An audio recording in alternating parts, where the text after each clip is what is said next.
being put on my hair from... Alexa, stop. I can never go through a video without some type of interruption. Just doesn't happen. What was I saying? What's going on, everybody, and welcome back to Kiteology. Yes, a new scenery once again. So if you keep seeing a bunch of different corners of my house, it's because I don't know which one I like the best, but it's okay. Today we're going to be talking about natural hair. So before I even started YouTube, I would always get DMs about my hair and just like my routine, my regimen for what I do to like keep up with grow my natural hair, I guess. I don't consider myself any type of hair expert or guru at all. I just know what to do with my own hair. But I've been asking people what kind of content they like to see me do. Hair has definitely been the main one that people are showing interest in. I don't do anything that's super duper special at all, but if people are looking to learn, then I'm willing to share. Because this is Kiteology, a virtual classroom that comes to you for all of your needs. So let's go ahead and get right into the video. I'm just gonna give 5 quick things that I did to go from this to this. I had really damaged hair back in high school for the most part. I was natural, but I wasn't consciously natural or part of any natural community. I definitely went through almost all of my childhood and still do for the most part now. I wear braids just because I'm not the best hairstylist and I just am lazy. So the very first thing I did was absolutely get rid of heat. Like 100% not down for it. There came a point in high school when I think I was just really over the braid. I think it also was the fact that I didn't know how to style my hair, and this was kind of before I knew that there was YouTube and all of that stuff accessible to me. As you can see in my picture, it is very straggly, there's no curl pattern, it was very thin. So get rid of heat, no straightening. I don't blow dry my hair. I know a lot of naturals still blow dry their hair. I probably blow dry my hair 1 to 2 times a year, and even that's pushing it. It really depends on what I do with my hair that year. And when I do blow dry my hair, the few times that I have done it, it has been on a low to medium heat setting. It's just for manageability purposes for when I go to get my hair braided. The second thing that I did, and I think I just started doing this when I was probably a sophomore in college, so about 3 to 4 years ago is when I got a solid routine down on how to really take care of my hair, and that includes following an LOC or the LCO method. You have your leave-in, your cream, and then your oil.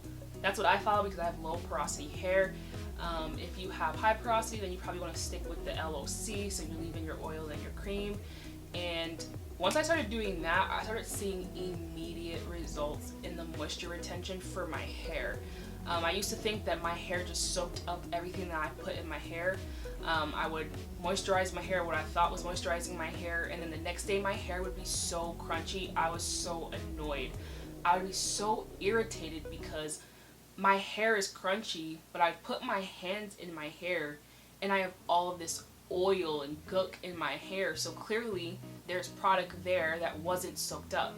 So all the stuff that I was putting on my hair was doing nothing but staying on the surface of my hair and not penetrating the actual shaft. So once I learned how to like actually retain moisture, that's when I started to retain length, of course. But even before retaining length, I started seeing the repairing of my hair as far as moisture and softness and manageability was concerned. Another part of that routine was also sticking to washing and deep conditioning regularly. I started deep conditioning actually every week for a couple months, probably like 2 or 3 months.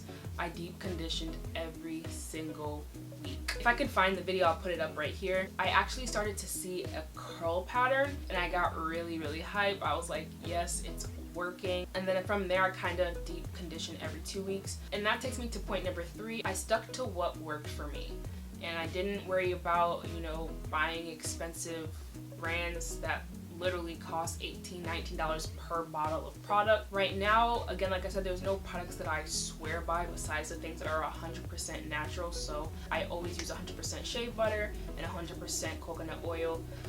Those will always be my go-to. As far as styling is concerned, for the most part, I keep it really simple. I'm kind of experimenting right now because of the phase that my hair is in, so I'll be able to get back to you guys with a moisturizing routine and all that other stuff. If you're transitioning especially, I would kind of stay away from being a product junkie. The more products you have, you'll probably be more prone to always touching your hair and being in your hair. And that brings me to point number 4, low manipulation. Child, leave your hair alone. Leave your hair hair alone, leave your hair alone, leave your hair alone. Leave it. First of all that layering of product is probably not the best for you. Even if you are high porosity and your hair soaks up moisture, a lot of the products that people use aren't even moisturizing products in the first place. They're just very topical for your hair styling purposes. I would keep the number of your products on the lower end as low as possible. I see a lot of people putting like all of these 6 trillion ingredients, making DIYs, and I just don't think it's necessary. There's certain things in each oil that actually counteract some of the benefits that's in them. So I would be really careful and do your own research. I won't add that to another point, but do your own research for yourself on the products that you're using. So less is more when it comes to products, but also when it comes to styling your hair. So I probably thoroughly comb out and detangle my hair once a week, times longer. If I have a protective style in, then I'm not gonna bother my hair. I will leave it in. I do a lot of mini twists, and I leave them in for at least a week, sometimes 2. So if it's been 2 weeks, then after the 2 weeks I will deep condition, and as I'm deep conditioning I will comb out my hair. Natural hair is actually, I know we use terms like, oh, your hair's so rough, your hair's so nappy, your hair's so thick, but your hair's actually really sensitive. Natural hair is very dry, especially if you have type 4 hair. We have the driest hair, and if it's dry it's more prone to breakage, so moisture is your key. So just leave your hair alone, allow the moisture to really penetrate the shaft, and just let it go. I know there's like, oh, you want to see your growth, oh, you want to see your curl pattern, oh, I'm trying to see these inches. Let it go. Let it go, let it go. Fifth thing, the last thing, I kind of already touched on it, protective styling. I definitely leaned on protective styling a lot for my hair growth and just the retention of length. I think sometimes I thought that all protective styling was good protective styling, but that's actually not the case. So don't continuously pull and add extensions all the time very tightly to your hair, especially in the same areas. Part your hair differently, style your hair differently, section differently, so that you're not pulling and tugging on the same areas of your hair. I would constantly tie this portion of my hair up, and now I have like pieces of hair that are this big from doing that for so long. So now I have all this tension in this area. I have breakage from that. Okay guys, so that's all I have for you today. I hope you guys enjoyed. If there's any other questions about my hair, about anything that you guys are interested in, I would love to hear it, so go ahead and leave it in the comments below. Go ahead and give this video a thumbs up, leave a comment, and subscribe, and I'll see you next week on Kaiology.